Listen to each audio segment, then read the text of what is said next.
This video is the lesson 2 video from unit 8 for pre-calculus, and it is about logarithmic functions. A couple of things to point out here. First of all, we're going to be covering both the warm-up for lesson 2 and the notes for lesson 2.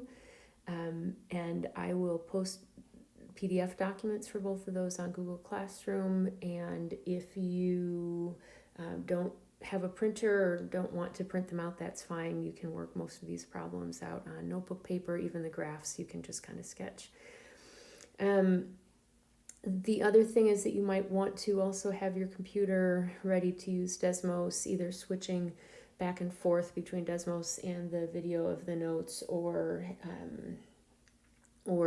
have Desmos if you have access to two screens, that you could be using Desmos on one screen and watching the video on the other screen. However you want to get that set up, but it will be some graphing with Desmos that'll be involved here in these notes. Just like in the previous lesson 1 video, I am going to actually walk you through the whole warm-up because I want to be able to talk through those problems. So I will see if I can better give you an idea of how far forward to go if you don't want to watch me walk through all the warm-up problems. But anyway, here goes the warm-up. Alright, so I don't remember how I ended the previous screen because I had the wrong screen up next, and so it's taken me a few minutes to get all that sorted out. So anyway, I am going to walk through this whole warm-up. I think it should take maybe 15-20 minutes. Again, if I can figure out how I did that yesterday, I will post a little timestamp for you to fast forward to if you just want to try this yourself. If you do, pause it, write down the questions, and then fast forward to the answers. Otherwise, I am going to talk you through this. And so each of these problems is an equation with an x, and so you're basically solving these equations. The problem is here that you have not been taught how to solve an equation where the x value is in the exponent. So what I want you to do for each of these is kind of use some intuition and just ask yourself, based on what you already know about exponents, what do you think x is equal to? Or guess and check what number substituted for x would give you the resulting equation as true. Please also notice, I'm going to zoom back out a second, that I have put no calculators, and I've got my no calculator symbol there. So see how much of this you can do in your head. I tried not to give you some big crazy numbers. So let's start with this first problem. And so you know that and I'm going to kind of make a note off to the side. You know that 4 to the first is 4, and 4 to the second is 16, and hopefully you also know that 4 to the third is 64, and that's the one that we're looking for. And so here your answer is x equals 3. And yes, you need to write x equals. This is the answer to, or the solution to, an equation, and you're finding what x is equal to. Now, in this next one, your power, or your 2 to some power, is equal to a fraction. Well, I know that 2 to the first is 2, and 2 to the second is 4, and that 2 to the third is 8. And what that also tells me is that 2 to the negative 1 is 1 over 2, 2 to the negative 2 is 1 over 4, and 2 to the negative 3 is 1 over 8. And that is by the definition of negative exponents. And therefore, when I'm solving this equation, then x is equal to negative 3.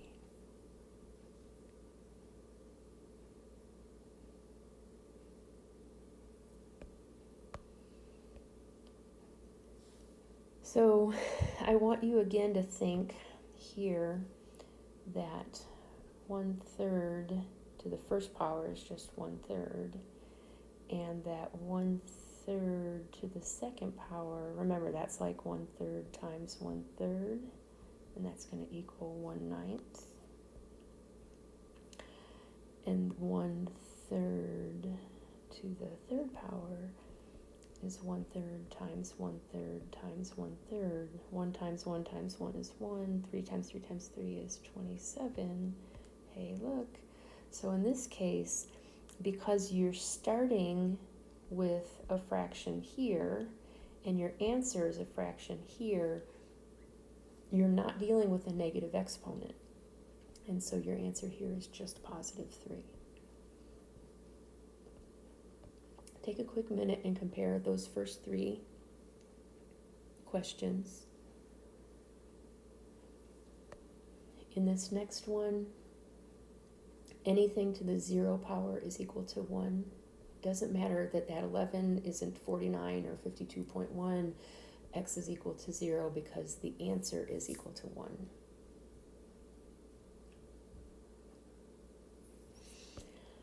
And I want you to compare, please, number 5 to number 2. Let me zoom back out again. Take a look at number 2. And take a look at number 5. In number 2, you started with a whole number raised to a power, and your answer was a fraction with 1 in the numerator. In number 5, your base with the exponent is a fraction with a 1 in the numerator, and your answer is a whole number. And remember that a negative exponent switches the position of the denominator and numerator. And so obviously 4 to the second power is 16.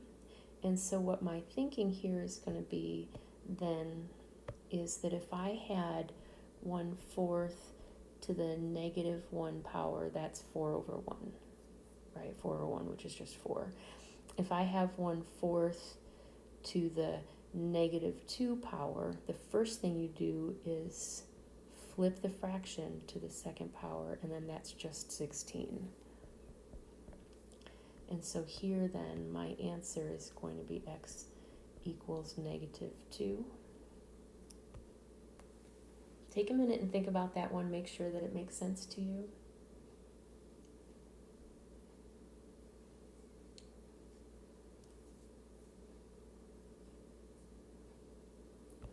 Now in this next row, what I want you to look at is make sure that it makes sense to you that we want to isolate the term that has the x in it. Isolate meaning get that all alone, and then you can solve this problem like we've solved the problems in the row above.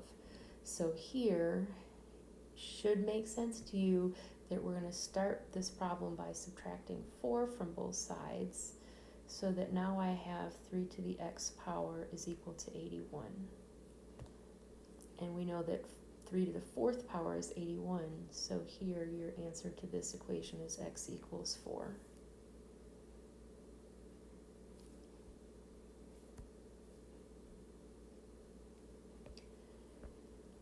Same thing here. I want to isolate the term that has the x in it, that has the exponent with the x. So I want to get that all by itself, therefore I'm going to add 5 to both sides. And I end up with 7 to the x power is equal to 49. So x is equal to 2.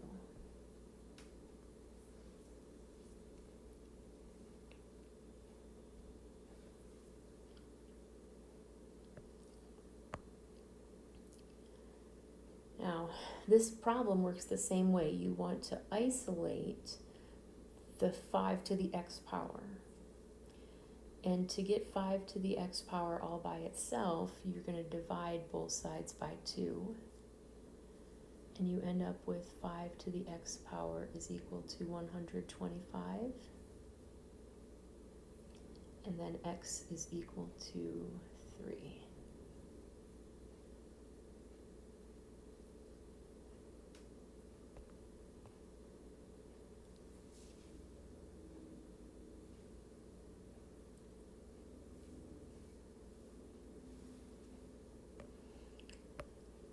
Here in number 9, I will multiply both sides by 2 so that these 2's cancel. And now I have 4 to the x power equals 64. And now this problem is a lot like number 1, where x is equal to 3.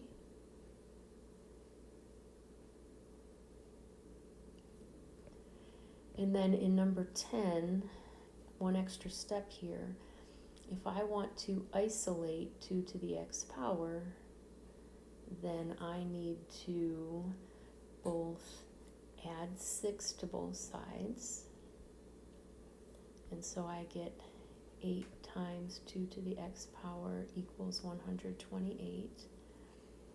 And then I'm going to divide both sides by 8. And I end up with 2 to the x power is equal to 16. Stop and think about that for a second. And then x is equal to 4.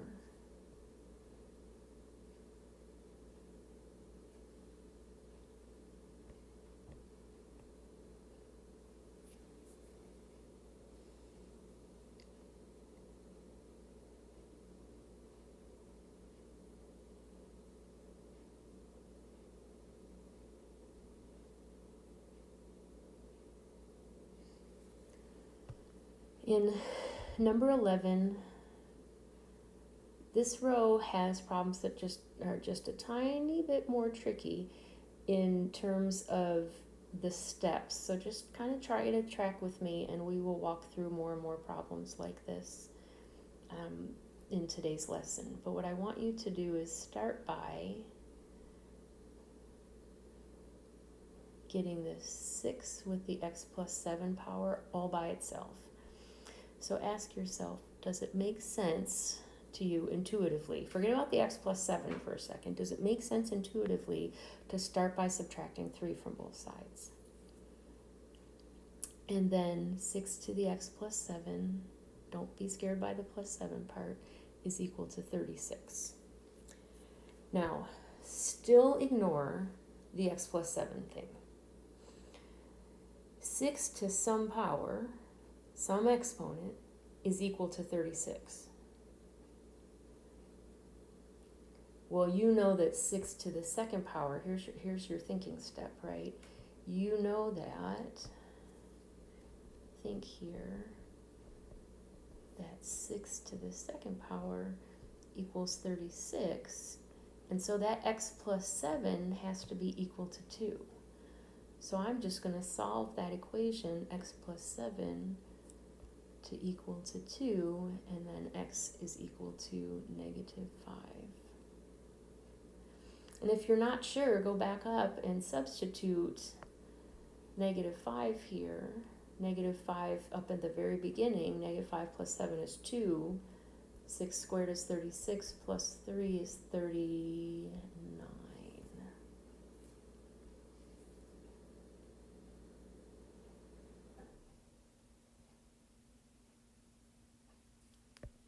Number 12, I'm going to take that same approach. I'm going to ignore the 8 minus 2x, but isolate this term that has the x in it. So I'll start by subtracting 7 from both sides. And I end up with 3 to the 8 minus 2x equals 243. Now, Miss Applebacher, I have absolutely no idea what 3 to what power is equal to 243. So let's talk it through here. You know that 3 to the first is 3. You know that 3 to the second is 9. Hopefully you know 3 to the third is 27. multiply by another 3. In fact, the way I do this for 3 to the 4th is I figure 3 times 3 to the 2nd is 9, and 3 times 3 times 3 times 3, that's 2 groups of 2. So 3 to the 4th would be 9 times 9, which is 81. And then I just do, for 3 to the 5th, I just do 81 times 3. 1 times 3 is 3. 3 times 243. There we go. So 3 to the 5th power is 243. And no, you're not using a calculator. I know I didn't just see you using a calculator. So 3 to the 5th power is 243. And so I want this thing here to be equal to 5. I'm just going to set that up and solve that to be equal to 5. So I'm going to subtract 8 from both sides. And then x equals positive 3 over 2. Take a second and think through those two problems. Make sure that that concept makes sense to you.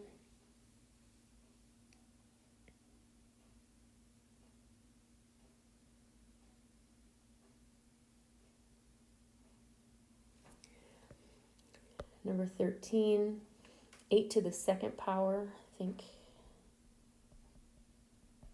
over here, 8 to the 2nd power equals 64. And so you want to solve for 3x plus 1 is equal to 2. So 3x equals 1. And x is equal then to 1/3.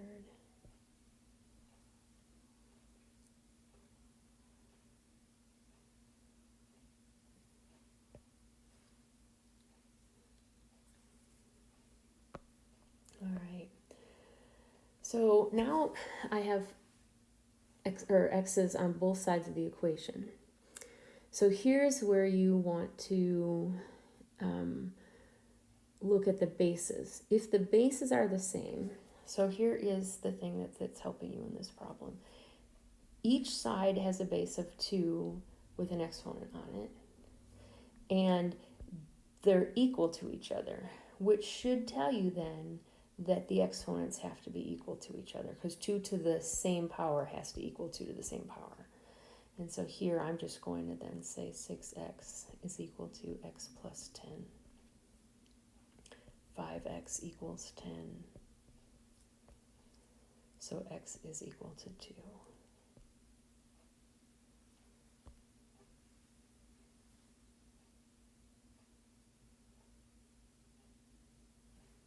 So before we do number 15, I want you to take a look at the rest of them.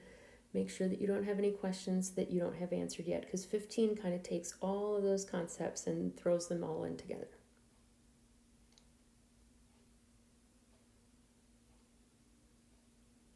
Now, I'm going to compare 14 and 15 as I work through 15, so let me see if I can have both of those problems showing while I do the work.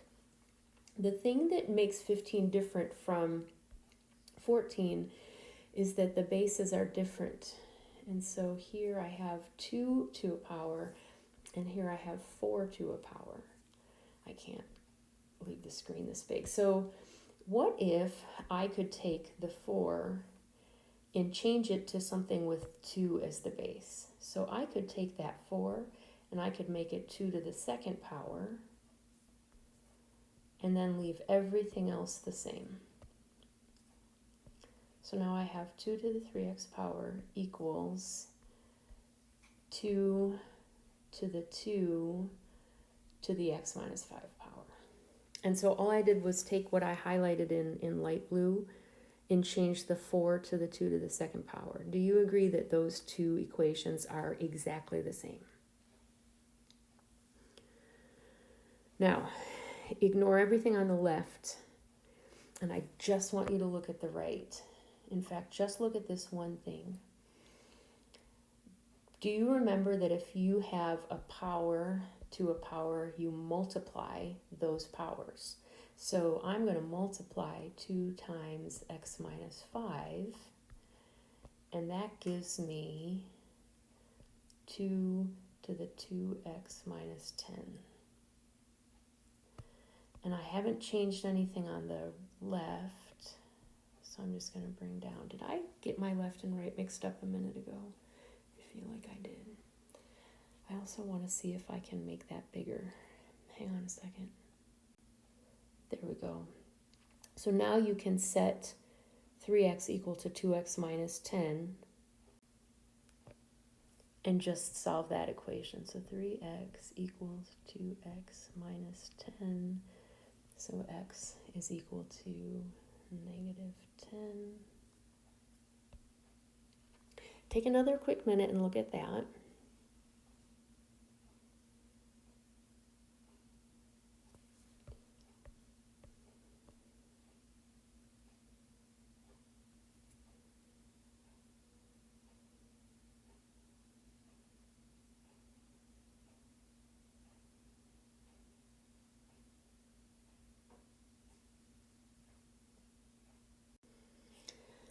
So what I am going to do, which may frustrate some of you and others of you it might make you very happy, I am going to act like nobody has seen a logarithmic function before.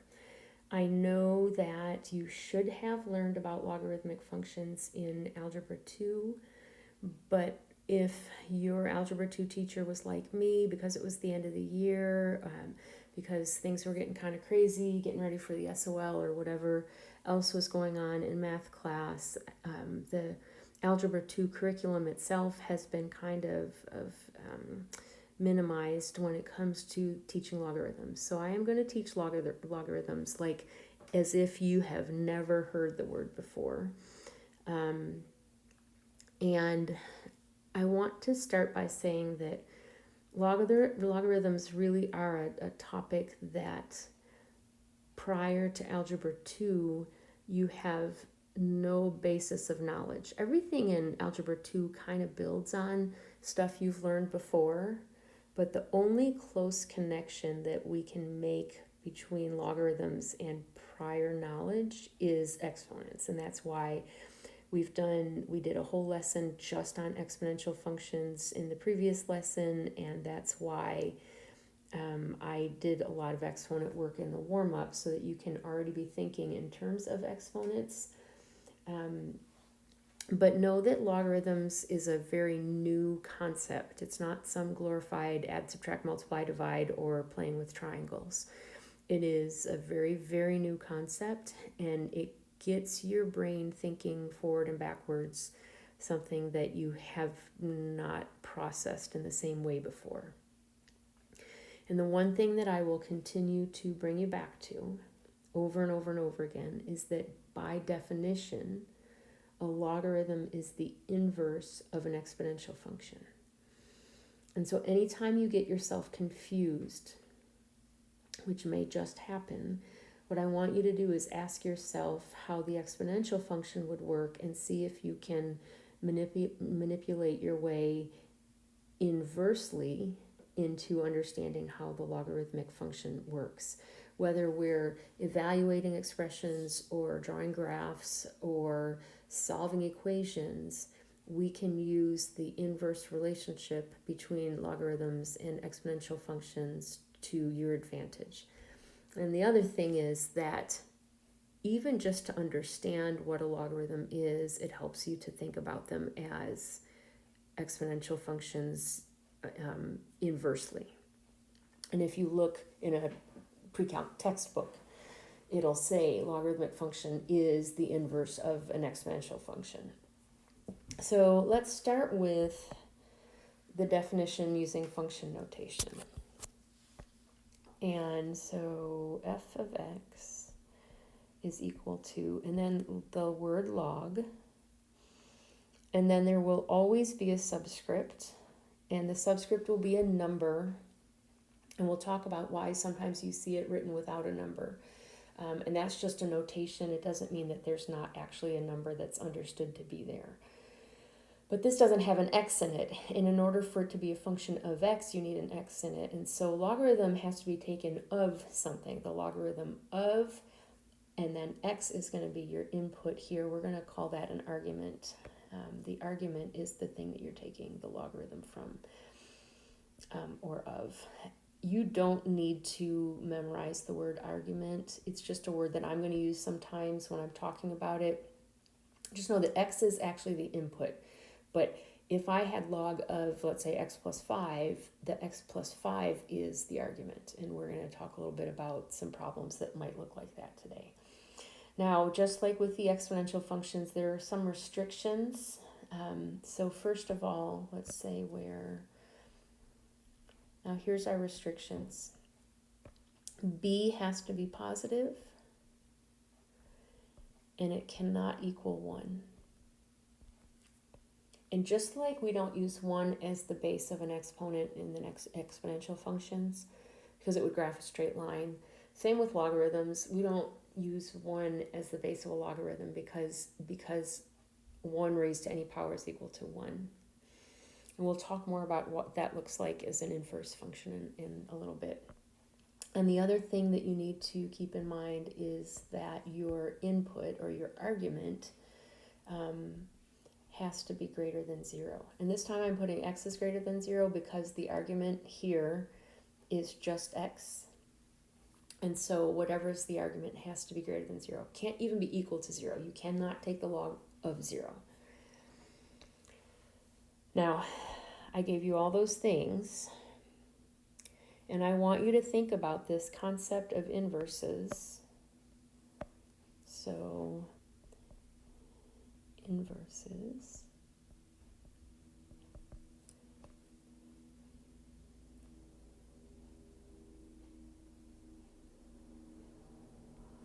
I messed something up here. I hope that didn't come through on the video. I don't think it did. So let's start with this exponential function, and you know that b here is the base, and you also know that y here is the exponent. So a base raised to a power is equal to some answer. By definition, the logarithm is the inverse of that. And so what we're going to do is we're going to rearrange that. And here, again, b is, I dropped my stylus, b is the base, and the answer this time is the exponent.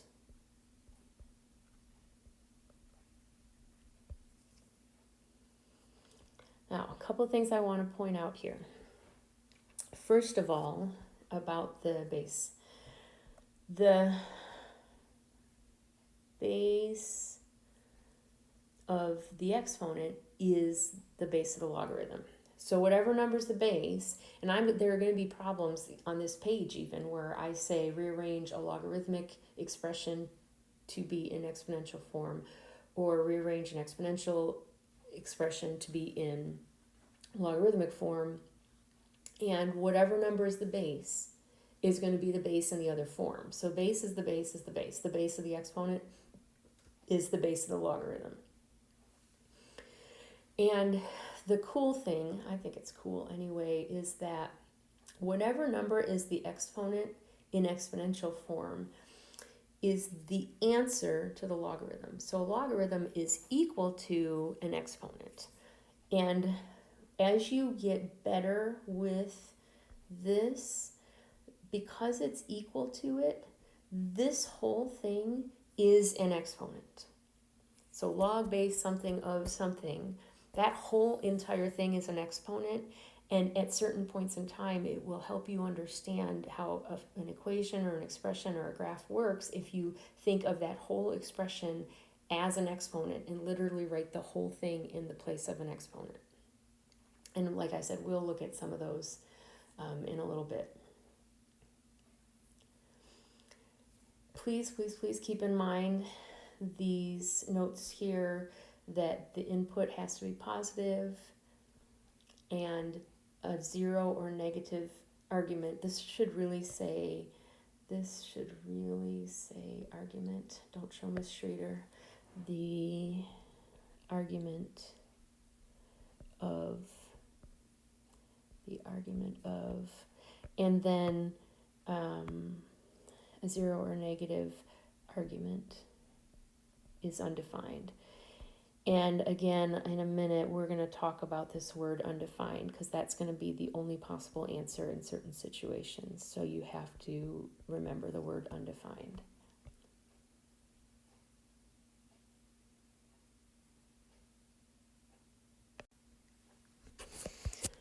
So as I mentioned a minute ago, these 6 problems, if it's given to you in exponential form, I just want you to rewrite it in logarithmic form. You're actually not doing any computation for examples 1 through 6.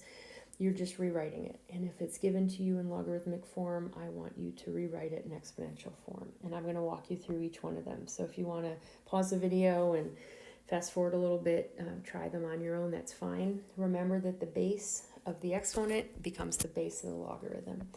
And so here, the base of the exponent is 1.2, and so 1.2 is going to be the base of the logarithm. So this is log base 1.2. And remember that the exponent itself is the answer to the logarithm. So this is going to be over here, equals 3. And so the thing that the exponent is equal to, that m over on the other side, that's going to be your argument or your input to the logarithm.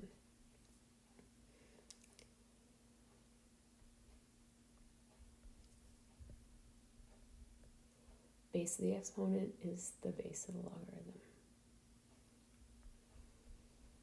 So same here, the base of the exponent is the base of the logarithm, and the whole thing is equal to the exponent. No math teacher should ever use a b, and I've used b all over this page. My apologies if that's confusing. And then in example 3, we have log base a, base of the logarithm, base of the exponent is the base of the logarithm. Input or argument 24 is equal to the exponent 4. There's my clock. Didn't catch it. I'm just going to keep going. So double check those, make sure that that makes sense to you, and then we're going to do the other way around, or the inverse. So starting with example 4, some of you may, and I taught this way in Algebra 2, some of you may have learned a curly Q idea, and this only works if you're taking a logarithm and writing it as in exponential form. So the curly Q would be something like start at the base and go around and come back to the argument. So that this would be base A to the 5th power is equal to 4. Now, keep in mind that what we just talked about was that the base of the logarithm is the base of the exponent, that the logarithm is equal to the exponent, and that the argument of the logarithm is what the base to a power is equal to.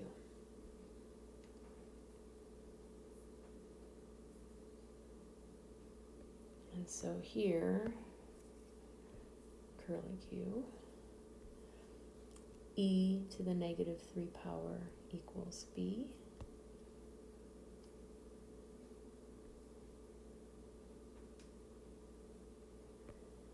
And here, so did you notice that I put the y equals on the other side? So I would think of my curly Q like this. I would just move that over there, and then 3 to the y equals 5, so 3 to the y power is equal to 5.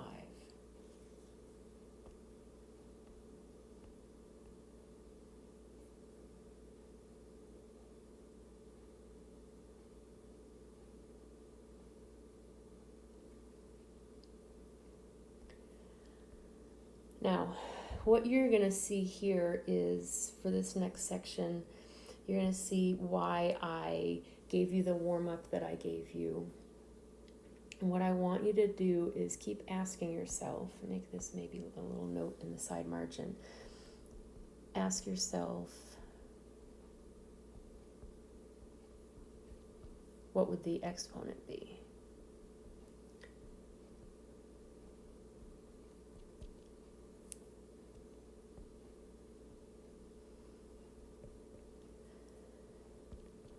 So, for example, here, remember that a logarithm is equal to an exponent, and that the base of the logarithm is the base of the exponent. So really what you're saying here is 3 to, what would the exponent be to give me 81? If you need to, pause the video for a second and think about that. 3 is the base of the logarithm. What would the exponent be to give you 81? And that would be 4.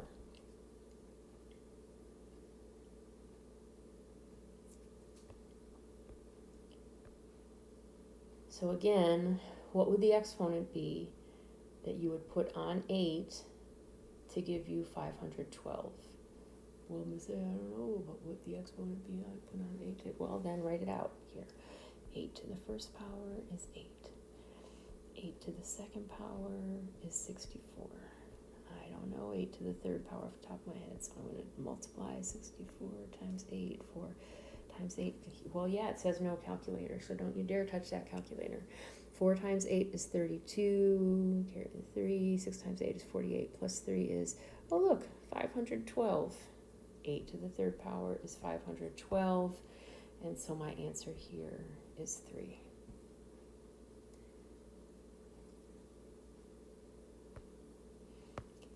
Now, I know that 7 to the positive 2 power is equal to 49. So 7 to what power equals 1 over 49? Negative 2. Remember that a negative exponent gives you a fraction. So logarithm of a number less than 1 is going to be a negative answer, or a negative exponent.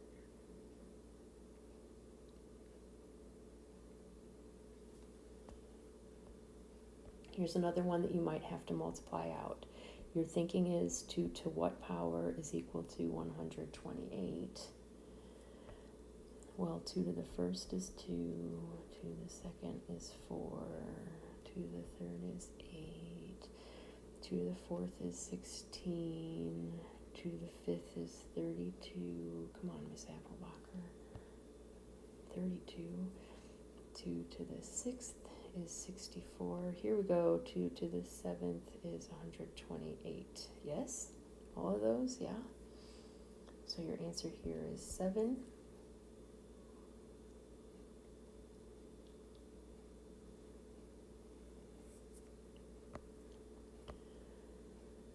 Six to the second power is 36. So this is 2. And notice, this is not your answer. This is your answer. This thing is equal to this number. Don't try to give me this as an answer.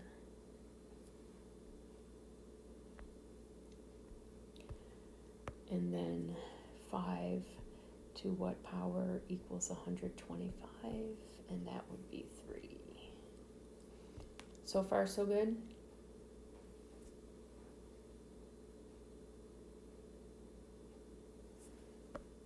Here, you may have been thinking about the answer when I was working on the problem above it. 4 to what power equals 64? That was in the warm-up. Your answer is 3.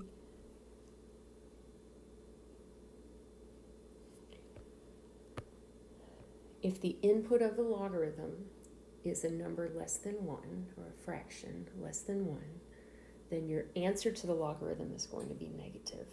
So you're thinking 9 to what power makes it a fraction? What negative?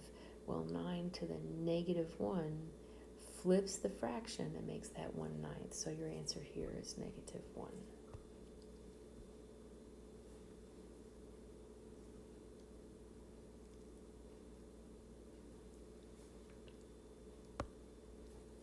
And then here, 12 to what power is 144? And that would be 2.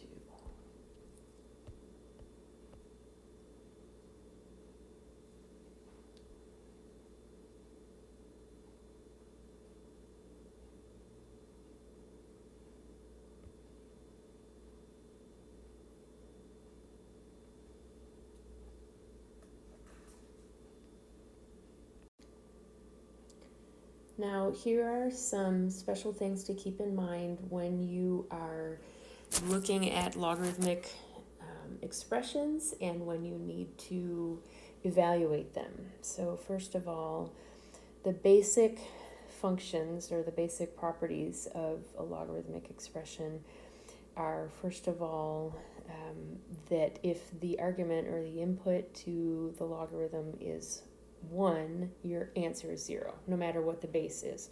For any base b, log base b of 1 equals 0 every time. The second thing that you want to keep in mind is if the base and the argument or the input are the same number, your answer is 1. Because anything to the first power is itself, just like in the previous one. Anything to the 0 power is 1. Anything to the first power is itself. The third property, and this gets a little more, this just gets a little more off, but the property goes here that, oh gosh, I'm clicking on the wrong stuff over here that you can't see.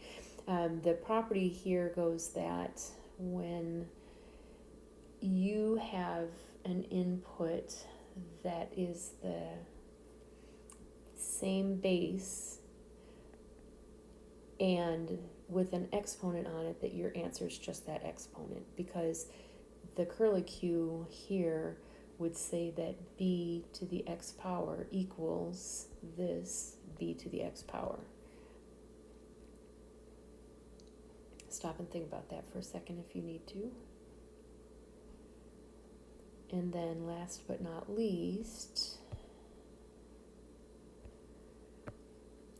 and these last two here, before I start talking about the last one, these are all based on the fact that logarithms and exponents are inverses of each other. And so if you think about this, it's the same concept as when you looked in Algebra 1 when you said, okay, x squared and the square root of that is just going to be equal to x. Square root of x squared, you're squaring it and then you're undoing the square, and so you're left with just x. And so both of these are logarithm of something. You're basically undoing the logarithm by taking the logarithm of an exponential function or an exponential function of a logarithm.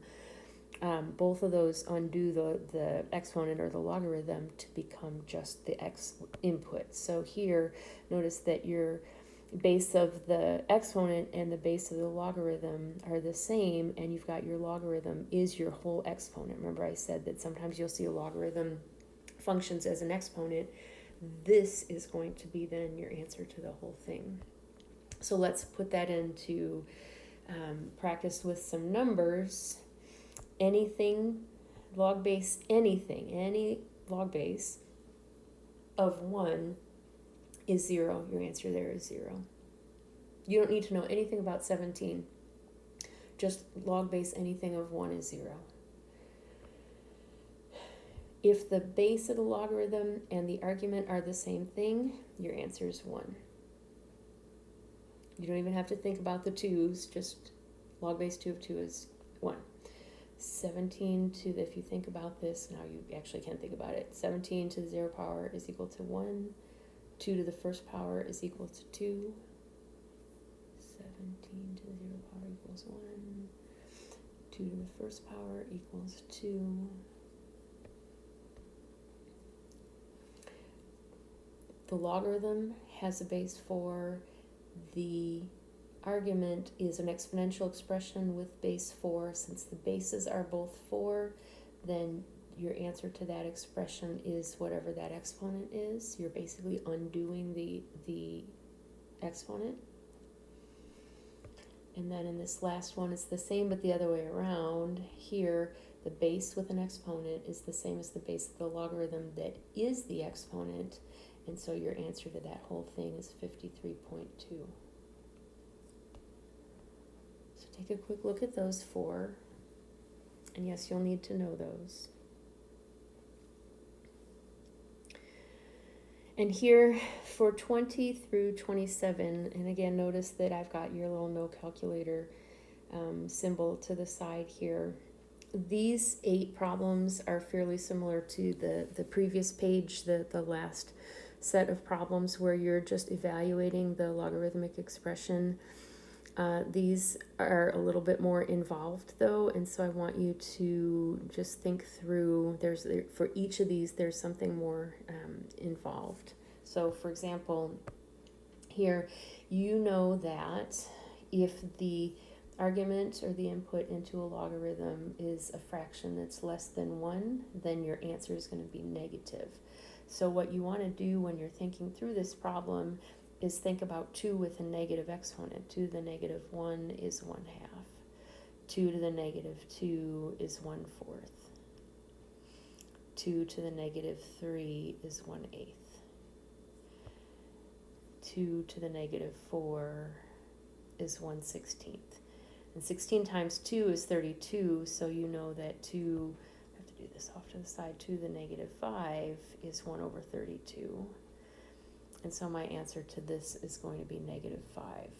So remember that anytime you've got a fraction that's less than 1 is your input into the logarithm, that your answer is going to be a negative number. Now, think back to what you learned in Algebra 2 about fractions, and if you have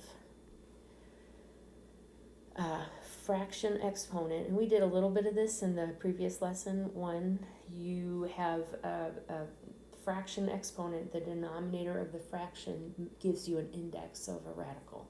So square root is like the index is 2, and so the square root of 5 is 5 to the 1/2 power. And so 5 to the 1/2 power is the same as radical 5, and so your answer here is 1/2.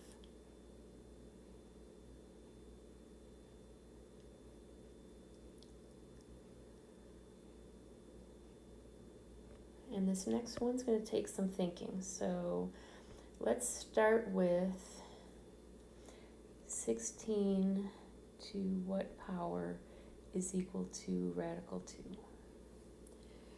Now, 16 to the 4th power is not, be careful, because 2 to the 4th power is 16, but 16 to the 4th power is not 2. 16 to the 1/4 power is 2, but that's not radical 2. So you're going to need to think a little bit farther than that. Okay.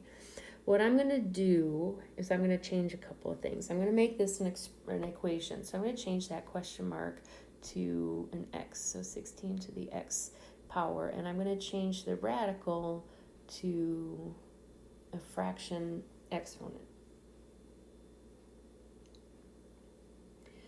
Now, do you remember in the last problem of the warm-up? So if you've got the warm-up in front of you, let me look for the number. The problem number would have been the last problem of the warm-up, number 15 from the warm-up.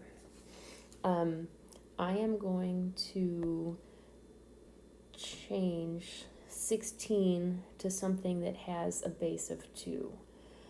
And so 16, we just talked about this, is 2 to the 4th power. So I'm going to change just the 16 to 2 to the 4th power and set that equal to 2 to the 1/2 power. So now this whole equation is 2 to the 4x power equals 2 to the 1/2 power.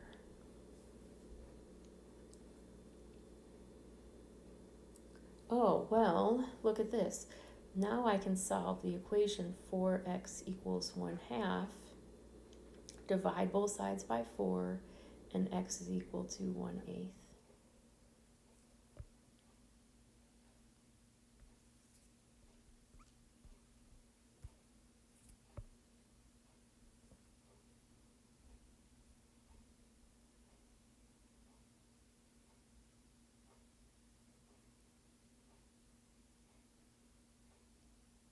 All right, so I'm going to do something similar here. I'm thinking here 25 to, well, this is not like 22. 22 is a lot longer than 23, but 25 to what power equals 5? Well, 5 is the square root of 25, so 25 to the 1/2 power equals 5. So good thing to keep in mind is that if your base is a much bigger number than the argument, then your answer is going to probably be a fraction that's less than 1.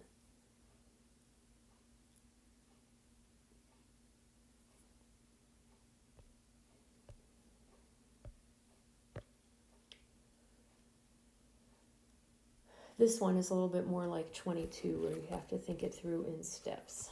So 49 to some power is equal to the 6th root of 7. Now, let's change the question mark to an x. Let's change the 6th root to 7 to the 1/6 power. And I want you to, if you need to, pause the video here for a second. Make sure you understand how I changed the 6th root to 1/6 as an exponent.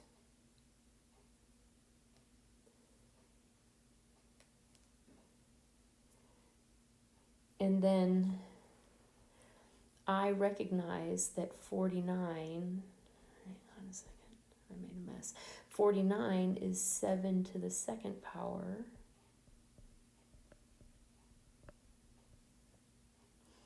And so now I can solve the equation 2x equals 1/6, divide both sides by 2, and x equals 1/12.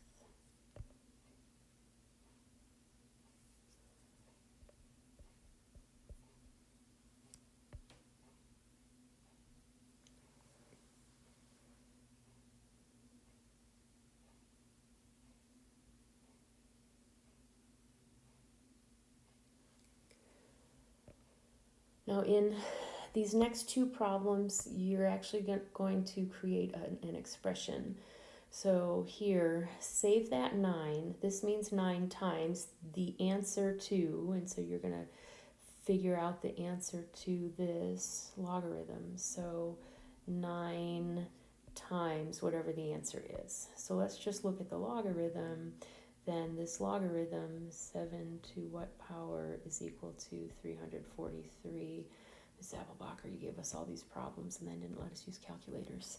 7 to the 1st power is 7. 7 to the 2nd power is 49. And then 49 times 7. 9 times 7 is 63, carrying the 6, 4 times 7 is 28, plus 6 is 343. See, I'm not giving you huge numbers. So 7 to the 3rd power, this whole thing is equal to 3. So this whole thing is equal to 9 times 3, and your answer to that whole thing then is going to be 27. Take a minute and look at that.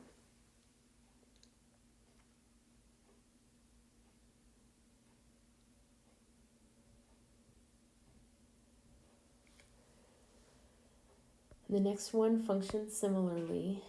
You want to start by figuring out 30 log base 36 of 6. So what is 36 to what power equals 6? Well, you know it's the square root, right? So 36 to the 1/2 power equals 6. And so this whole question is asking you to do 8 over 1/2.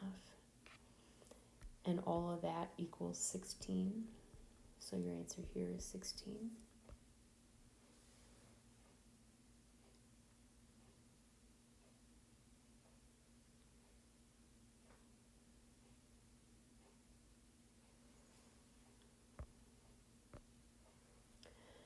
And this gets a little tricky, but it's not awful. So just do the same exact process. The base to some exponent equals the argument. So I rewrote that in exponential form. And I really want to solve for that exponent. Well, I like that there's a 4 there. I don't like it that it's 1/4. And I'll bring down the 8 in a minute, but can I just write that as 4 to the negative 1 to the x power?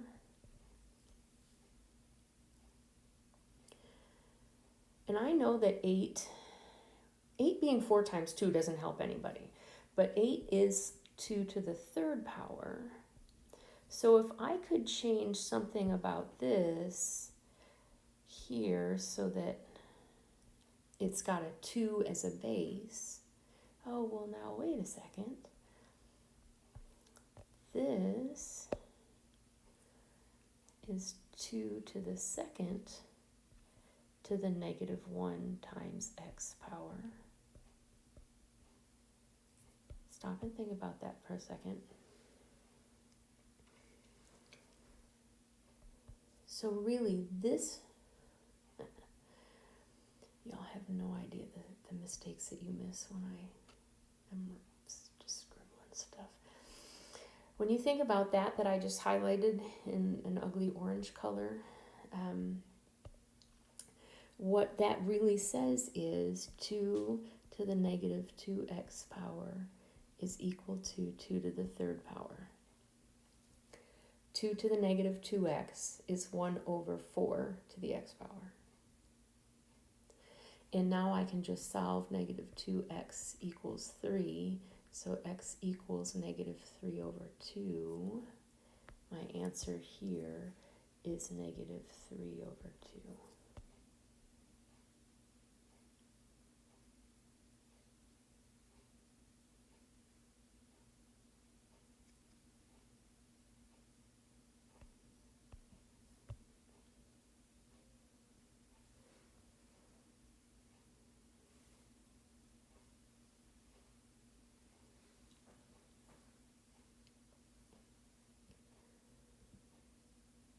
So a little bit ago, I believe I talked about, now I can't remember if it was in the video with the Desmos that you haven't seen yet that I talked about it.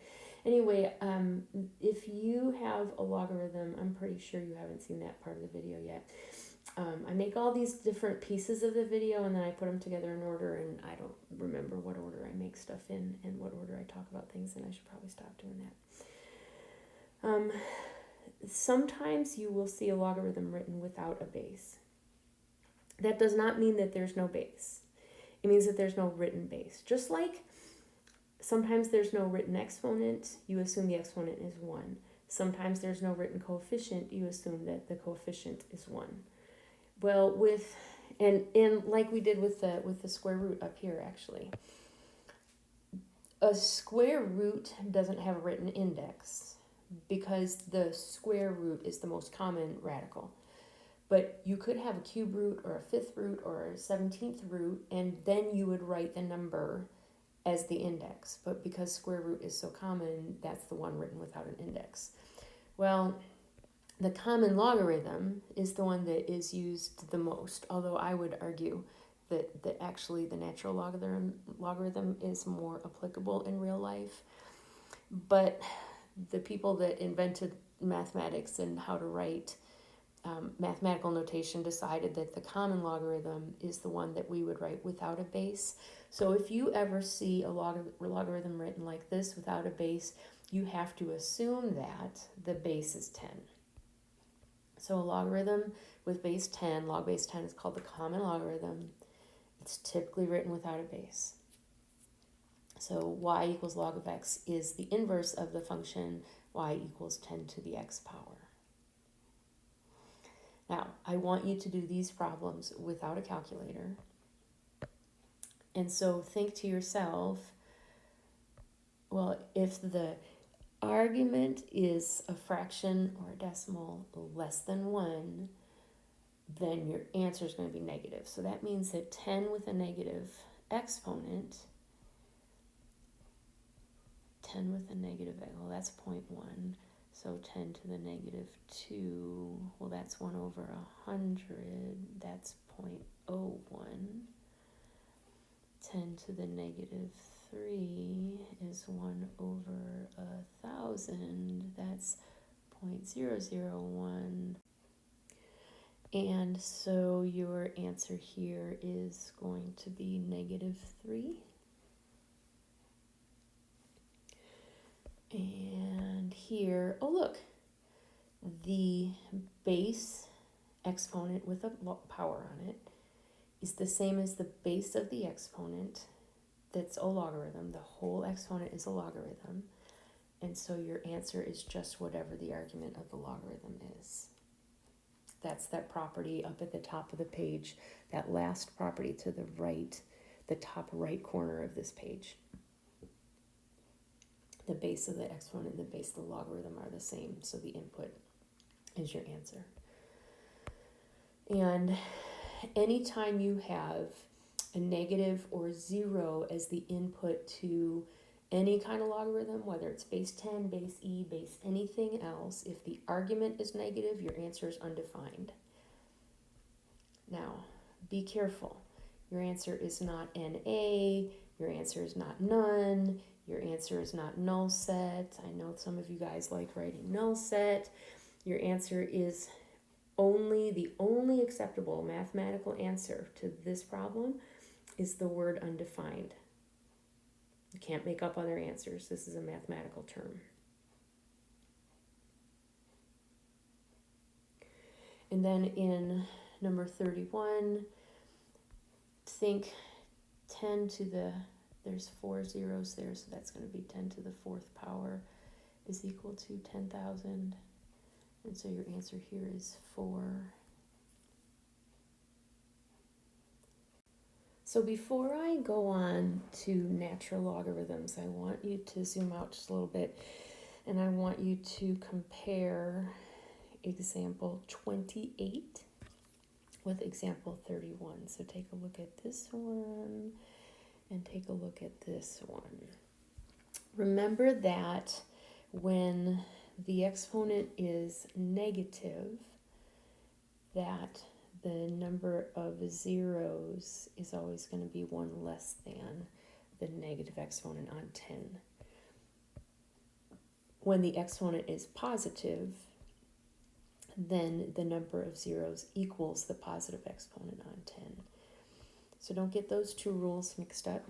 That's why I went through right here, I went through all the powers, the negative powers of 10 to count up to the 10 to the negative 3rd.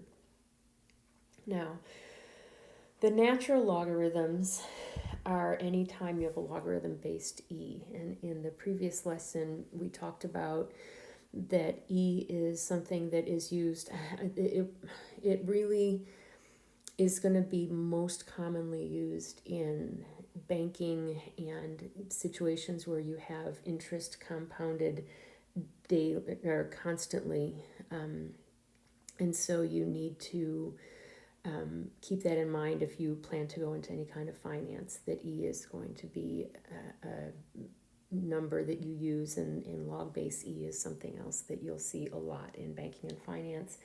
But it's also something that comes up in a lot of other different scenarios, and I know that I had said in the previous lesson as well that it's a big deal when you're getting into derivatives and calculus. So you definitely want to be familiar with E, especially if you're going on into those careers that would use banking, finance, or any kind of upper level math or science. The problem is that I can't give you concrete examples of how it's used yet because you don't know the mathematics behind it. Having said all of that, what I want to do is talk about log base E. So we're going to call log base E the natural logarithm, and it's always written as ln. So anytime you have, let me highlight this for you, log base e, that's written as ln of x. And it's the inverse of the function y equals e to the x power.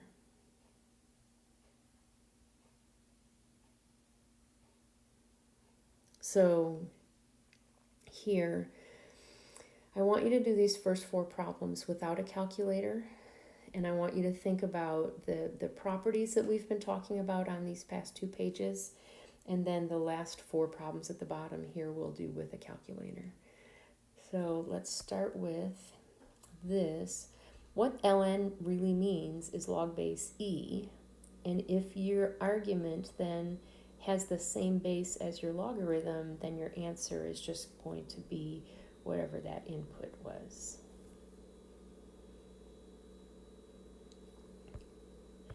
Anytime you have a logarithm, any base whatsoever, with a negative input or 0 as the input, your answer is undefined.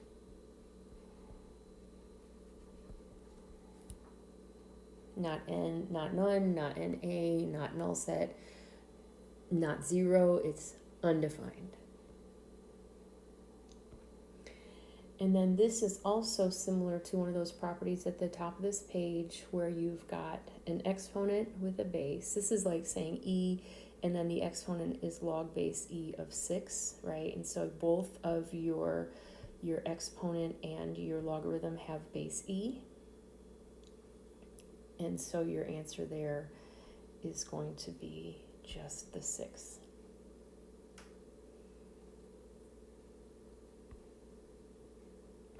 And then here, I want you to think to yourself, let me rephrase that. I'm erasing stuff that you can't see. So this is like saying log base e of 1 over e to the 3rd power. And what I want to do is I want to rewrite just the argument as e to the negative 3 power. And I want you to think real quick, make sure that you understand that the stuff in the pink box in each of those is the same as all of this, and ln is log base e.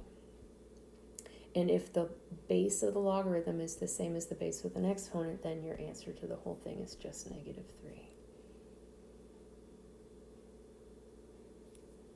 Now, those 4 problems you should have been able to do without a calculator.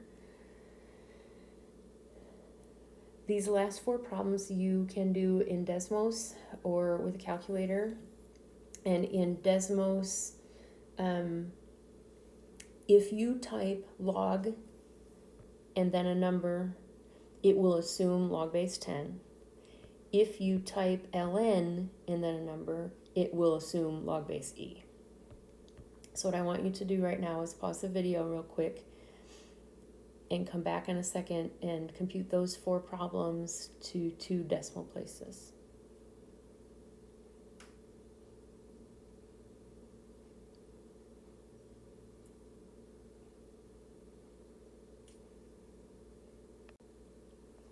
And here are your answers. Double check those, make sure that you understand where I got those numbers from. If you have access to both Desmos and to a graphing calculator, make sure that you know how to use the graphing calculator to compute these as well as Desmos, that you can go back and forth between Desmos and a graphing calculator to compute these. And if you don't have a graphing calculator at home, that's fine. You can just do all of this with Desmos, and it works just as well.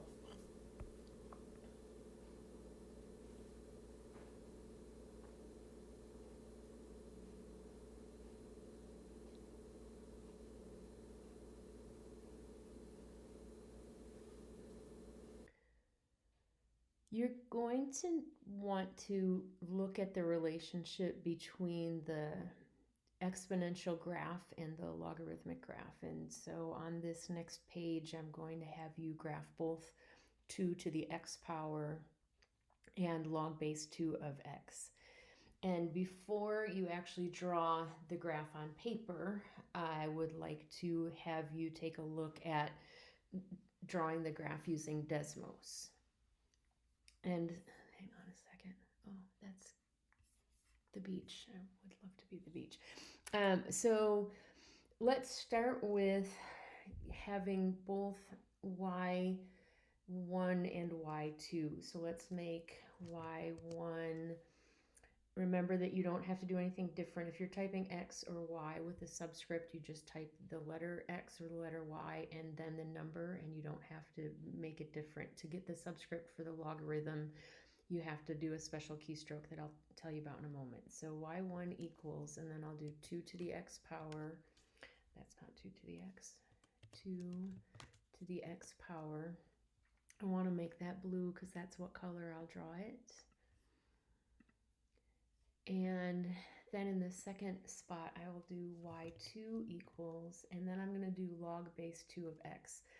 And to get a logarithm, you literally just type the letters log, and as soon as you've got the L, the O, and the G typed, the computer or Desmos will automatically assume that you're using a logarithmic function and change it from random letters to actually recognizing the function. And if you don't type a subscript, it'll assume that the base is 10, and we'll talk about that later, or I think that maybe we already talked about that. Let me look back here in my notes. I believe we already talked about that. Yes, we did, common logarithm. So if without a base, the computer assumes log base 10. We don't want this in this situation. We want to have log base 2. And the way that you make that a subscript is you do, take a look at the hyphen key. So then in your top row, you've got the numbers 1 through 0, 1, 2, 3, 4, 5, 6, 7, 8, 9, 0. And the next button next to the 0 is what you would type for hyphen or dash. But if you do shift and then that key, it's the underscore button, so it makes an underline. But it doesn't look any different on your computer. You may have noticed that the cursor goes down just a little bit. And then if you type the 2 there, the 2 then looks like a subscript. And it's kind of, if you were writing it, it would be like an exponent, smaller, but instead of being higher, it would be smaller and lower than the line of writing. Anyway, then you have to press the right arrow key to get your cursor back up to the normal line, and then you want to type your X. I'm going to change this to red. And so now I have my 2 to the x power, and I've got my log base 2 of x. And in a minute, we'll talk about the fact that they're inverse functions. But one of the things that I want you to remember from Unit 6 about inverse functions is that they are a reflection over the line y equals x. And so I'd actually, if you're drawing this on paper, I'd actually also like you to draw the line y equals x. So I'm going to type y equals x. I wanted green, but I also want to make it a dashed line. And so now I have 2 to the x power in blue, log base 2 of x in red, and then this line y equals x in green. And I just kind of want you to take a look at that and verify that that is, that looks to you like the blue and the red are reflections of each other over that line, over the green line. The last thing that I want to do is put points on the graph so that you can kind of get a gauge to graphing this yourself. And so I'm going to click my cursor in the 4th line of your equations and go back up here to where it says add item. I'm going to choose that and click on table. I don't want x to have a subscript, so I'm going to delete the x sub 3. I'm going to change this first column to y sub 1, and then I'm going to add a y sub 2 in the second column. And I think I'll start maybe from -5. How about -8? And I'm going to go from -8 to +8, so it'll be a lot of numbers there. But I kind of want you to see the what's happening with the x and y values. So -8, -7, and remember that once you've entered the first two and you haven't done anything else, once you're following a pattern, here you can just hit enter. And I'm going to go all the way to +8. And I don't like that red and blue, so I am going to change both of the points on both graphs to black so that you can see them better. And let's start with the exponential graph. As you know, we did a little bit with the exponential graph, and that would be the y1s. And if you look at the y1s, they go from real small decimals through, this is 1/8, the x is -3, y is 1/8, -2, y is 1/4, 1/2, 1, 2, 3, 4, 8, and they're all multiples of 2 going on into the positive direction.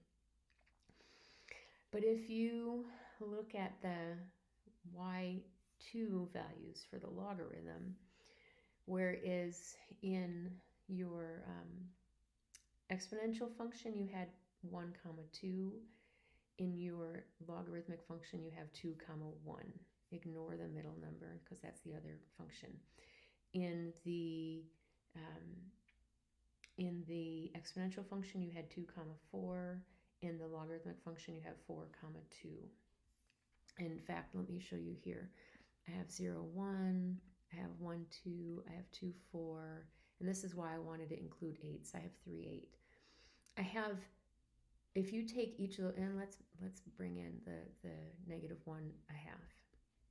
If you look at all 5 of those points, you can look at those same 5 points on the red graph or the logarithmic graph. So 1, 0, 2, 1. Oh, sorry, I didn't turn off my sound on my other computer. 4, 2, and 8, 3.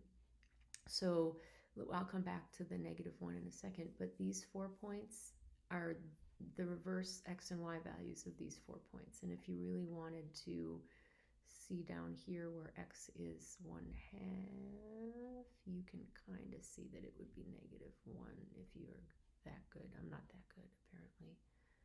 Oh, there we go. So I've got 0.5 and -1 there. So all 5 of those points that we pointed out in the blue graph or the exponential graph then are reversed in the red graph or the logarithmic graph. So what I want to do then for this graph is pull a screenshot to the other document so that then we can go about drawing these graphs or this whole graph on graph paper that is in your notes packet, or if you don't have a hard copy of the notes packet, then you can kind of approximate it on notebook paper or on graph paper on your own.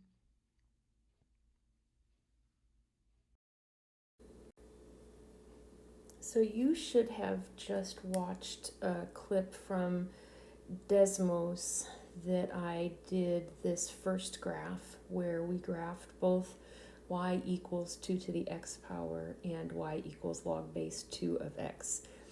And hopefully we also talked through how to go ahead and put a subscript so that when you're in Desmos you can do log base of something. And if you are using a TI graphing calculator, a TI-84, if you press the green alpha button and window, and then the 5th choice should be log base, it'll actually give you the word log with a little box that gives you the opportunity to type a different base into the logarithm, and then you have to right arrow over to type the argument. If you use just the log button or just the ln button on a graphing calculator, it assumes log base 10 or log base e, so you actually have to use the change base button to do that. There are other teachers, I'm sure, that teach you a formula to change the base, and that's what we had to use back in the days when we were using rock and chisel before they had invented electricity or paper or pencils. And so don't worry about that formula, because you will have a calculator or Desmos or your logic about understanding about bases with logarithms to compute those things. So don't worry about the change of base formula. If someone tries to teach you that, just don't worry about that. So anyway, the screen that you just saw that I took a screenshot of before I came back to the video here looked like this, and you should probably still have that in your computer, and so take a look at that. And we're going to specifically look at the numbers in the table as we make the graph, and so I kind of want you to keep these numbers in mind. And we looked at some of the numbers in both the exponential graph as well as the logarithmic graph to show that those two functions are inverses of each other, because each of the points, the corresponding points, are the exchange of the x and y values. And so we're going to use that to help us graph. So again, I am going to graph 2 to the x power in blue, and I'm going to graph log base 2 of x in red. And I also want you to draw the y equals x, that line in green on your graph. And so the 2 to the x power has 1 at -1 is 1/2, at 0 is 1, at 1 is 2, 2 is 4, and at x equals 3, your y value is 8. Don't worry about the other decimal values, but your exponential curve should look something more or less like this. I should just do all my graphs in Desmos and never make them by hand. That's what I should do. Okay, so there's your y equals 2 to the x power. And then I want you to take each of those points, switch the x and y values, and graph a point, and I'm going to be using red to do the log base 2 of x. So here, the first point that I graphed was -1, 1/2. So now I'm going to graph 1/2, -1. The next point I graphed was 0, 1, so I'm going to graph 1, 0. The next point I graphed was 1, 2, I'm going to graph 2, 1. The next point I graphed was 2, 4, I'm going to graph 4, 2. And the next point I graphed was 3, 8, so I'm going to graph 8, 3. The exponential function has a horizontal asymptote at y equals 0. Your logarithmic function is going to have a vertical asymptote, we'll talk about that in a minute, at x equals 0. So when you draw your graph, it's going to come close to but not touch. Remember, vertical asymptotes cannot be touched, cannot be crossed. And so here is your log base 2 of x. And then I had said that I would also like for you to draw the line of reflection, which is y equals x, and I would ask that you use a straight edge to draw that, unlike what I'm doing on my iPad, and label that y equals x, and label this one y equals log base 2 of x.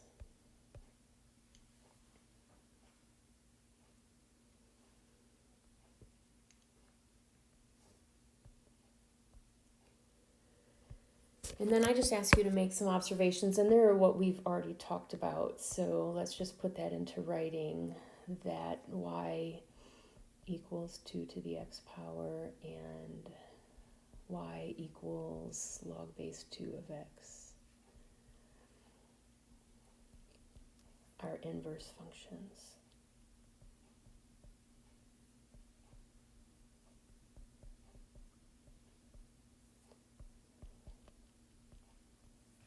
They reflect over the line.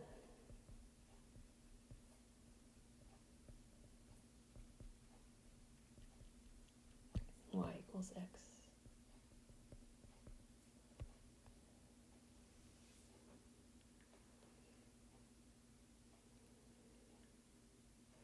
So if you are still in your computer, what you want is a y1 equal. So we're going to graph each of these three equations. Start with your first line, y1 equals. Your second line, if you want, you can make an asymptote.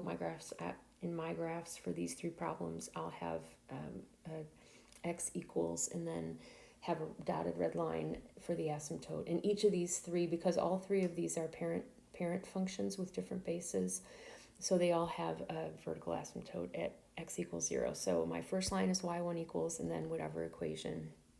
My second line is x equals 0 for each of these three problems.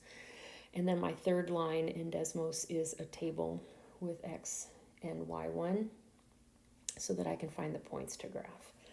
So here, for example, is that first equation. And I'm not going to put in a Desmos clip to walk you through it, but basically you've got the idea here that that you have log base 3 of x. Your logarithm graphs are going to have that point at 1, 0 because log base anything of 1 is equal to 0, or anything to the 0 power is 1. Remember, your y value is the exponent. And then you've got a point here. What I like to do is skip to the ones that are whole numbers. So I've got a point here at 3, 1. So I've got 1, 0, 3, 1 that I'm looking at. The 3, 1 is because 3 to the first power is 3, and it's log base 3. And then the next one that I have is 3 to the second power is 9. So at 9, at x equals 9, I've got the exponent is 2. And so graphing even just those 3 points, or maybe graphing a third and -3, if you can kind of squeech that. I'm sorry, a third and -1. Oh boy. A third and -1. Because 3 to the -1 power is 1 over 3. That might also help you get the shape of the graph. And so then I'm going to come back over here and I'm going to draw my asymptote. Now I do, with pencil and paper, I do want you to draw an asymptote. And in these three graphs, like I said, they're the parent functions, and so I want you to draw that asymptote at x equals 0. And then graph some of the points. So I did that 1/3 -1, 1, 0, and then I've got 3, 1, and 9, 2, and that's enough to give me the shape of the graph, which I've just had to redraw a couple of times because it just didn't look quite right. So it's a beautiful spring day. I don't know if you can hear people working in like saws and hammers and stuff outside my kitchen, out in the community.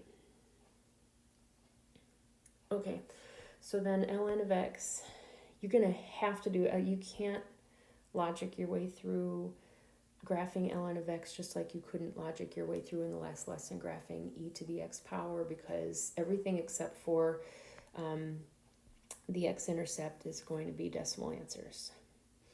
So you've got your point at 1, 0, but the rest of them you're going to need to use these decimal answers from the graph. And if you think about it, here at approximately, let's say 2.7, somewhere right in here, you get 1. Remember that the y value is the exponent, so e to the first power is 2.7. And so y is the exponent 1, e 2.7, 2.7 to the first power is 2.7. Anyway, so let's grab some of the numbers off of this graph, or this table. I'll start by drawing my, once again, just like in the previous video, I didn't make a hard copy of the table with the decimal values. So I'm I'm going to eyeball it here. You should not. Hopefully you've got that Desmos screen up. So we know we've got the point at 1, 0, and we've got the approximately 0.3, it's -1.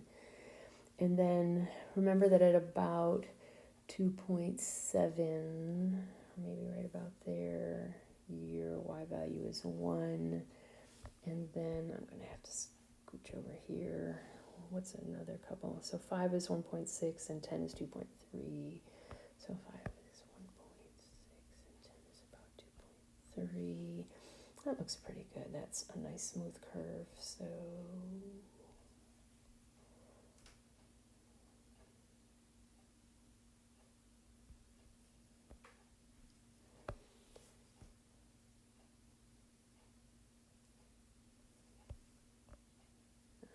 I don't like that curve, but there we go.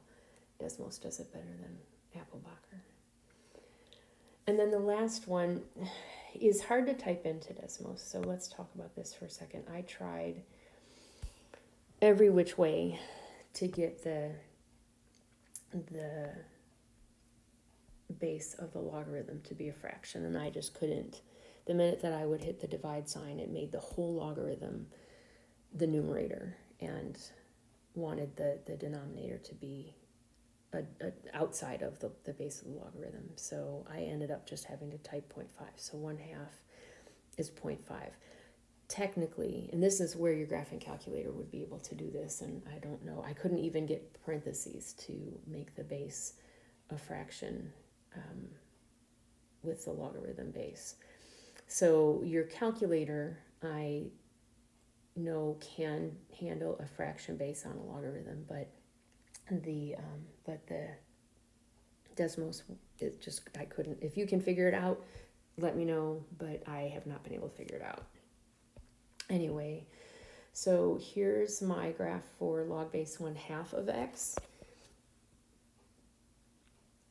Remember that 1/2 is already 2 to the -1 power, and so it's going to flip the graph over because it negates the exponent, and the exponent is your x, and so it flips the graph. The exponential graph would be flipped over the y-axis, so the logarithmic graph is going to be flipped over the x-axis.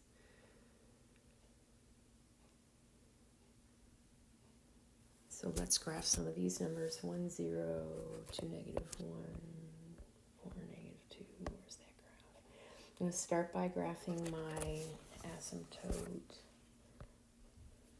at x equals 0.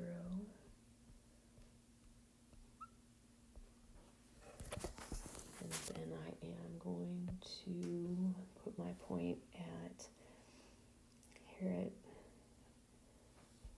1, 0, and then 2, -1, and then 4, -2, and 8, -3. And see again if I can get a smooth curve through there that I'm satisfied with. Probably not.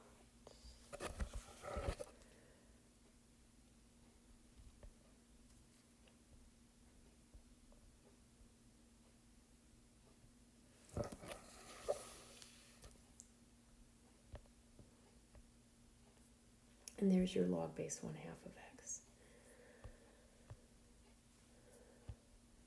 And please be sure that you can do these both in Desmos and on paper.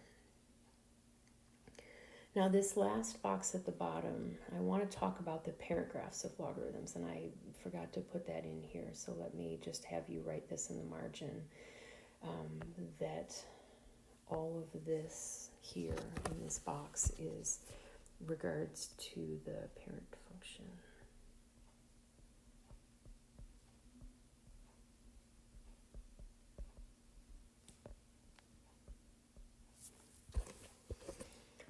And that's this whole thing here is regarding the parent function.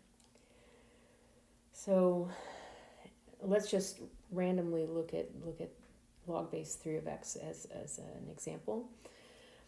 And I want you to think about what you would give as the domain and range. Remember that from Unit 6, there's only 3 things that restrict a domain: a denominator, a radical, and a logarithm. Ooh, here we have a logarithm. The domain's going to be restricted to only, the function is only on one side of the asymptote. So here, your domain is going to be entirely to the right of the asymptote, and it's not going to touch the asymptote, so it's round parentheses, not a square bracket, from 0 and then goes to positive infinity. Remember, as we're filling in every single box here in this section of the notes, that every one of these things, the logarithmic function is the inverse of the exponential function. And so in the exponential functions, the domain was all real numbers. For your logarithmic function, your range is all real numbers. And if you look at that graph, you can see that it goes up forever and goes down forever, and so that includes all y values.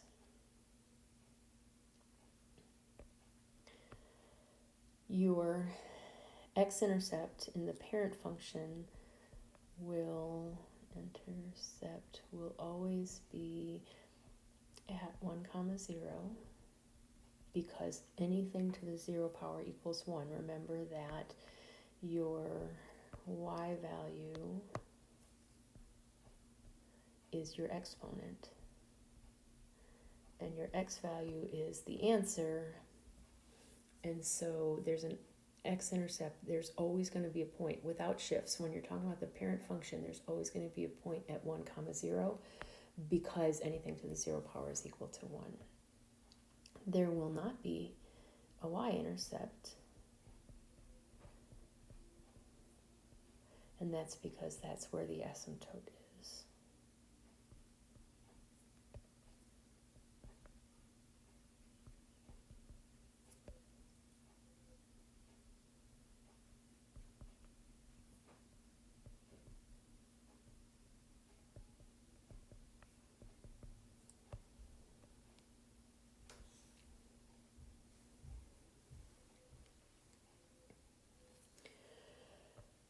Logarithmic functions, before you shift them, will have x equals 0 as a vertical asymptote.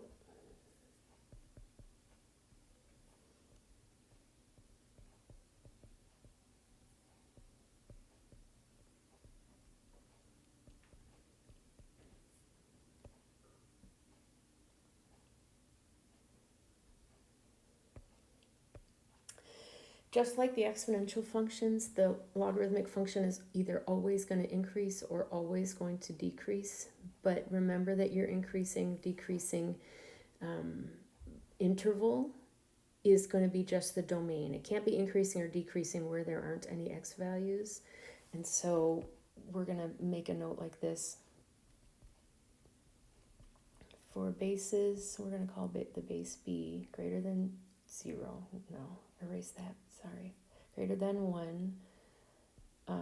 Your graph is going to be increasing.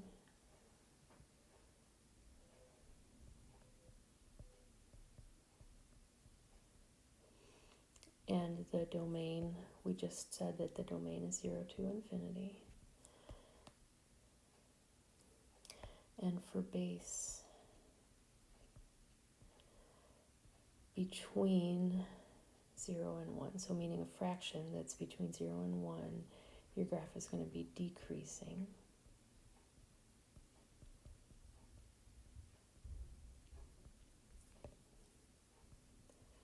Over the domain.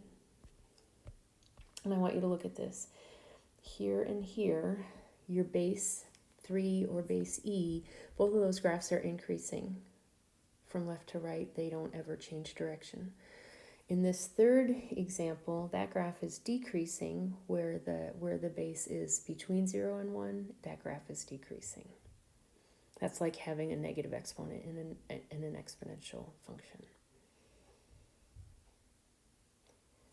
The common points, meaning every logarithmic graph, no matter what the base, as long as it doesn't have any shifts or stretches or compressions or anything, for base B,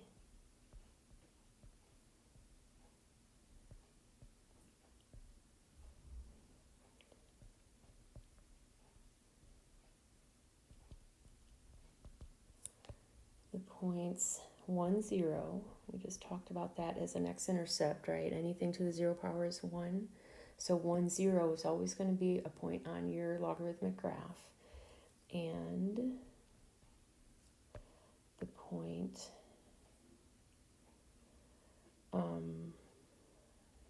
B, comma 1. So whatever the base is to the first power is equal to itself. So B, comma 1 is always going to be on every logarithmic graph. A logarithmic graph as well are always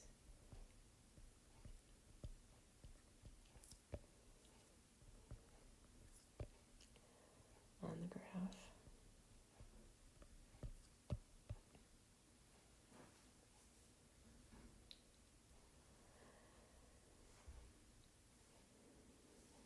And then your end behavior, we're going to only talk about the end behavior for the base values greater than 1. And as x goes to positive infinity, which means on the right end of the graph, the function itself, the y values, go up or go to positive infinity. Now, here's where we get just a little bit weird. Are you ready for weird? There is no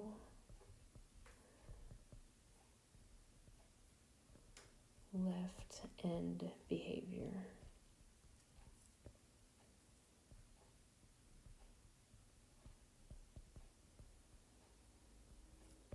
Why? Why is there no left end behavior? Because remember, we talked about this in Unit 6. End behavior only involves where x goes to positive or negative infinity. And these graphs have nothing as x goes to negative infinity. There's nothing there. So you don't want to talk about this as the left end behavior. You can only talk about this as the left end behavior. And there's no graph out here.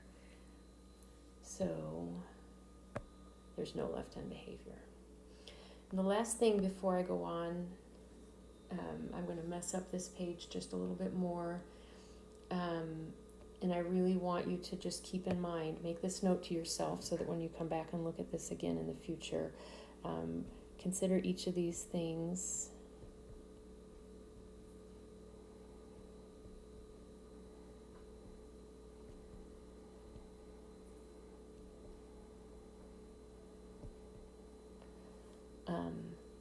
In the context, each of these, like all of that stuff up above, in the context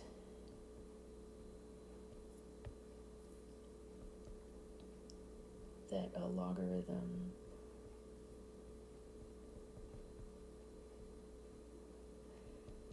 is the inverse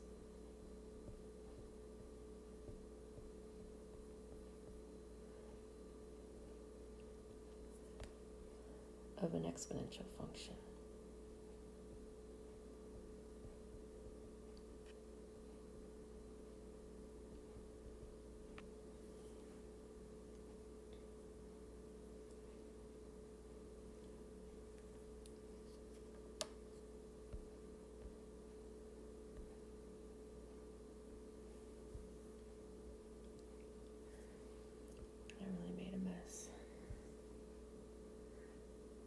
Hopefully you can see what you need to see, and that you've made all these graphs in Desmos as well as trying to draw them on your own. And let's go practice some more graphs with shifts and stretches and flips and stuff.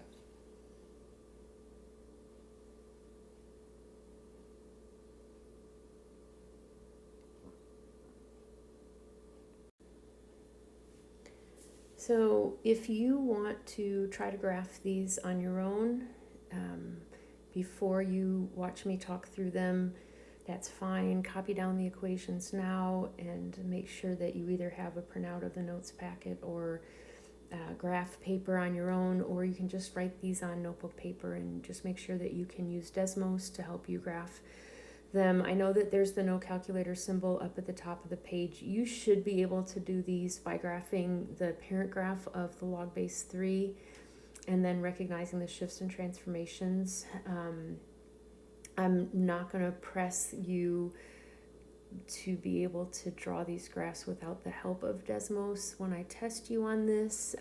Just know that it's something that technically you should be able to do. It shouldn't be that horrible, and I could just not let you use a calculator or Desmos at all. Anyway, I have included screenshots in the margins of all of these graphs, and so I'm going to just briefly refer to the Desmos screenshot. So if you want to pause it and make sure that yours looks like mine, that's fine. There's a couple of quick things I want to point out about using Desmos. So for example, for this first one, this is example 43. 43. Okay, this is example 43. You can see that the graph shifted to the left, and also notice here, I hope it makes sense to you that with the parentheses, that is insider, so to speak, or the addition or subtraction of a constant inside of parentheses to the x value shifts the graph left or right. And that also then is going to shift left or right is also going to shift the asymptote. So I move the asymptote over to x equals -4 from 0, shifted right, or shifted left 4. I'm sorry. So this is a shift to the left. I shifted the asymptote left 4 as well as the whole graph. So take a look at those points. And I am going to start by graphing the asymptote at -4. Please remember to use a straight edge to graph your asymptotes because they are straight lines. And then you should have points at -3, 0, and -1, 1, and 5, 2. Those are the whole number ones. And then draw a nice smooth curve through here and down here close to the asymptote. And then the transformation is a shift left 4.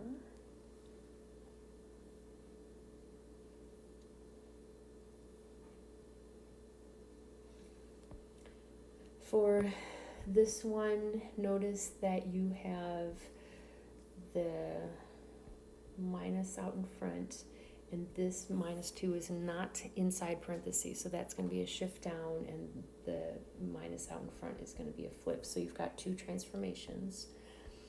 So here's this graph, and the minus gives you that flip over the x-axis, and then the -2 gives you the shift down 2.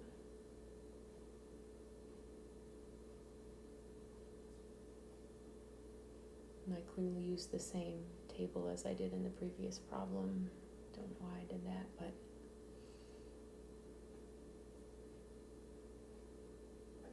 and so moving along, then I am going to draw my asymptote. This time is going to be at x equals 0.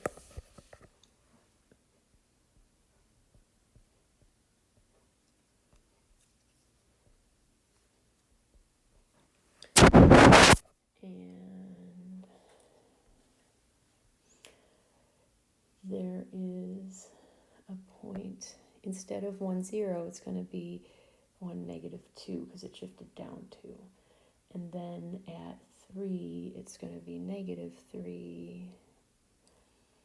And at 6, what did we say it is? I have a point at 6 in my graph because that's the last whole number. 1, -2, 3, -3, but then at 6, it's -3.6.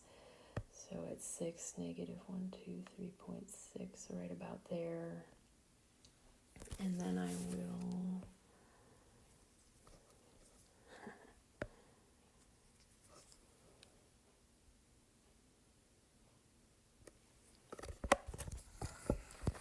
should see all the crazy stuff I do with the iPad, spinning it around to try to get it to draw the lines neat, and they're still never neat enough for me. Okay, there we go, and that should be your graph for number 44, and the transformations are flip over the x-axis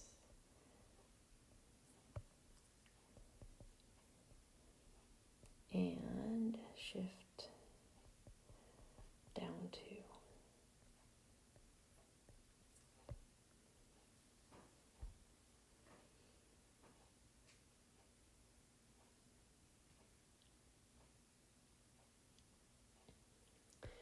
So in number 45, you have the 3 out front, and when you multiply the entire function by a number, then, or when you multiply the logarithm by a number, that's going to be a stretch or compression. If the number is bigger than 1, it's a stretch, meaning you're stretching the numbers away from the x-axis.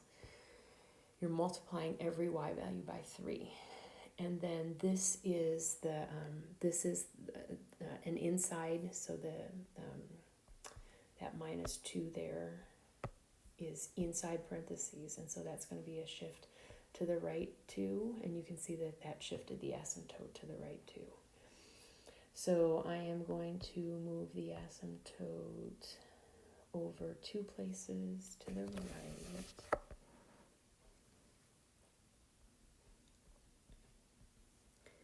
You should be drawing your asymptotes with a straight edge. I think I probably said that 18 times, but I'll just keep saying it. And then my point values at 3, 0, and at 5, 3. There's that stretch. You can already see it kind of stretching out. Let me give myself one more point. How about at 7, it's 4.39. 4.39, yeah.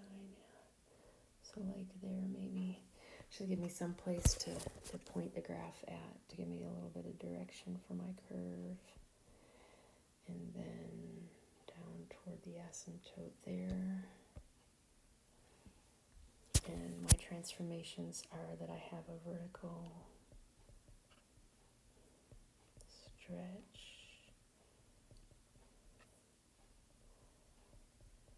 factor 3, and shift right 2.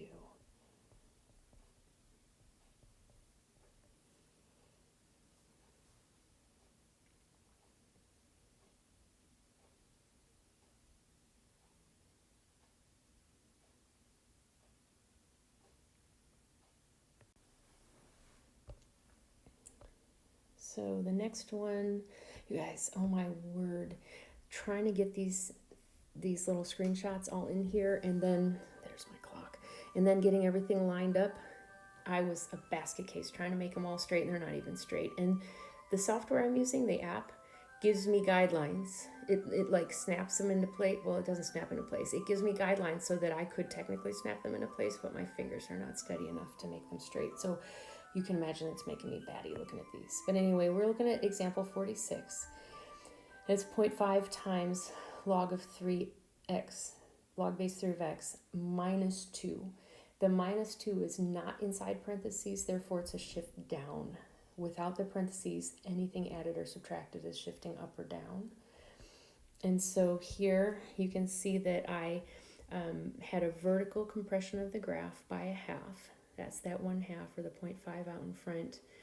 And then the graph shifts down 2. Sorry, got a text from a student that was really important to look at right away. Anyway, here we go. The graph is compressed by a factor of a half, and it's shifted down 2. We're going to graph the whole numbers, which are the ones that are the easiest to graph. And so I am going to keep my asymptote at x equals 0.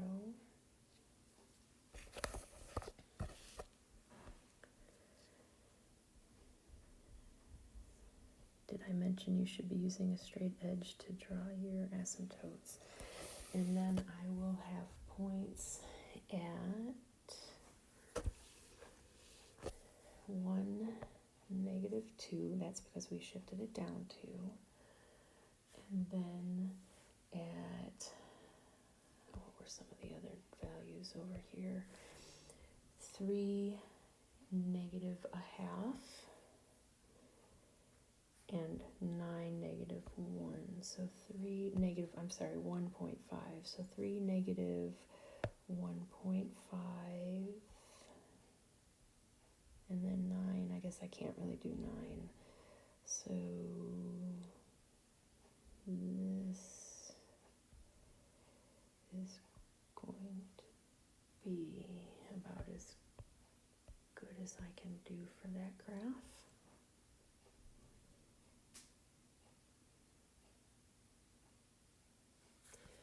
And then number 47, you can see right here, it shifts both to the left 4 and up 3.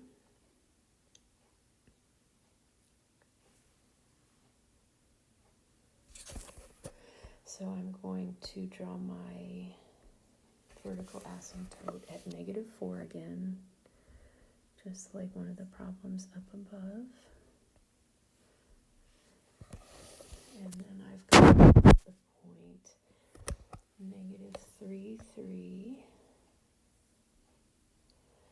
and -1, 4, and 5, 5.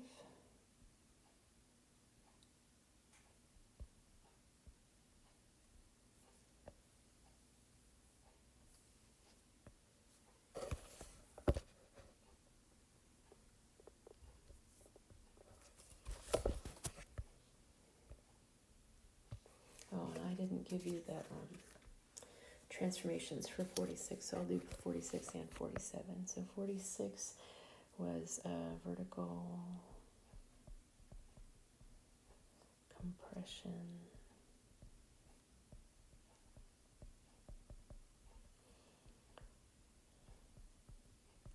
factor 1/2 and a shift down to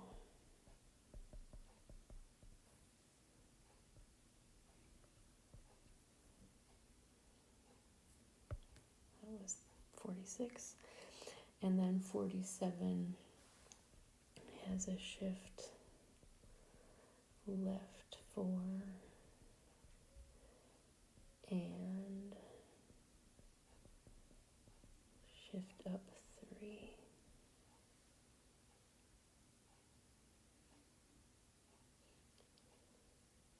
And one more problem, last but not least. Notice that it has a flip here over the x-axis and a shift to the left, which means that the asymptote is going to shift. And so here's what your graph will end up looking like. You can see that flip as well as the shift to the left with the asymptote. So I'm going to start by drawing the asymptote here at x equals -1.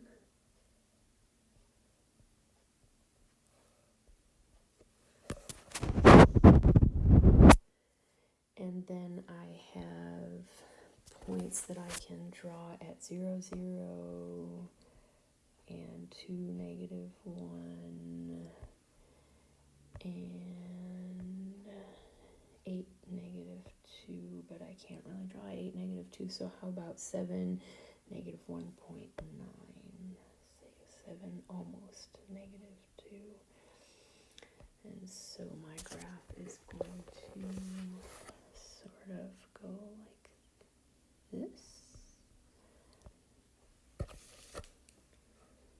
and like there.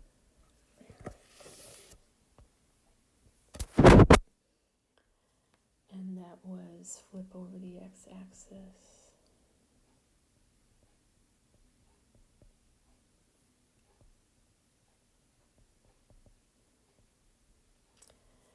And shift